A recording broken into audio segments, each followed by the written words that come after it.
Hey Dynamos, it's me, Miss Drass, here for Friday's Social Studies. On Wednesday we talked about natural resources. Those are things that come from nature, like trees, rocks, branches. We talked about human resources, or people who help.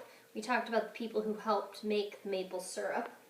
And we talked about capital resources, which are tools like a hammer or a machine in a factory that helps to make something, like on Wednesday they made maple syrup. Today the book I have to share with you is From Sea to Salt. So this is going to be how they make salt.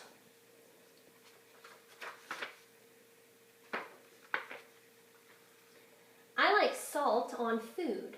Where does salt come from? Seawater dries up. Salt comes from the sea. Seawater covers most of the earth. Long ago, there was even more seawater. Some of it dried up. It left behind land. It left behind salt, too. So this is a natural resource, the ocean, that we can get salt from. Workers find salt. Workers find the salt by digging a hole called a well. Most wells are very deep. To dig a well, you need a really cool truck that has a big thing on it that can drill down into the earth. I'm going to show you a picture of one later. Water is sprayed on the salt. The salt is very hard. Workers spray water on the salt. The water breaks the salt into tiny pieces. Together, water and salt are called brine. A pipe moves the brine out of the well. The brine is moved to a tank. Machines pump the brine to a building called a plant. The plant has many machines. The brine is put into a large tank. This would be a capital resource or a tool, the big tank. The brine is heated. The brine is moved to a machine. The machine heats the brine to dry up the water. Solid salt pieces are made. Soon most of the water dries up. The salt turns into solid pieces called salt crystals. The salt crystals and the water that are left behind are called slurry.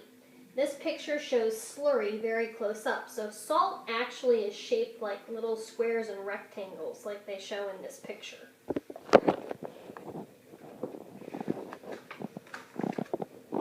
The slurry is dried. The slurry is moved to a machine called a dryer. This dryer is not for clothes. The dryer removes the rest of the water from the slurry. So the dryer would be a capital resource, the tool they use to make salt. The salt is screened. The dry salt is moved to a screen. That would be another capital resource. A screen is a piece of metal with small holes in it.